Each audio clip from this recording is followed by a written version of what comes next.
Hi. So, it's been a while since my last devlog. Sorry about that, but university has been pretty time consuming these last few days. Anyway, here's Wonderwall. Today's gonna be the day that they're gonna throw back to you. Sorry, I will stop singing now. Like I said, I didn't have much time these last few days. Nevertheless, I can show you something. In the last devlog I mentioned that I have been developing since the beginning of this year. Well, I saw that in my code. Horrible. So I had to change something. The first thing was, somehow I thought it was a good idea to put the code for each weapon into one script and use booleans to check which weapon the script is attached to. Stupid, right? Now every weapon has its own script, which inherits from a parent class called weapon.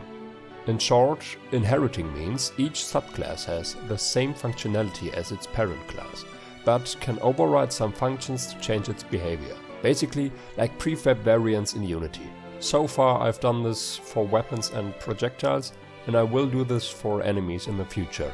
Now that my code is somewhat clean, I can move on to implement other mechanics. First, I wanted to add a right-click ability for each weapon, which so far only the sword has, but I will add the other weapons in the future. I thought it would be a nice idea to have some kind of charge attack, which can be held and on release fires a ranged projectile. Much like the Master Sword in Breath of the Wild.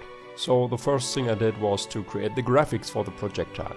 And that's when I realized that my old melee attack slash didn't look right. So I changed it as well. In the end, I realized that a lot of graphics were just off, so I ended up reworking pretty much every graphic. This is not the first time I've done this. I can show you some old versions of the game, which actually are pretty ugly. So you see, I change my art style quite often. This is due to me learning new stuff and wanting to apply this new learned stuff to my old stuff, and realizing that my old stuff is pretty much bad, which results in me pretty much reworking every old graphic. You see those trees? Terrible. I changed that and actually tried this time, so I think it's much better. And you see those little extras? Well, they have a different color palette than the rest of the game, so I changed that too. I also thought that my character looks too thick. And in addition to that, the resolution is higher than 16 by 16, so I decided to go for a smaller approach, which actually is in that 16 by 16 pixel range.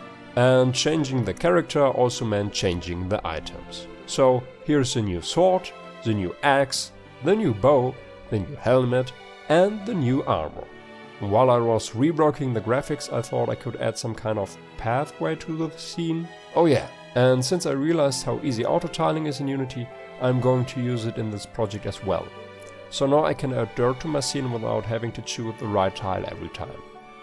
And that's it for this week. If you want to stay updated, you can subscribe to my channel.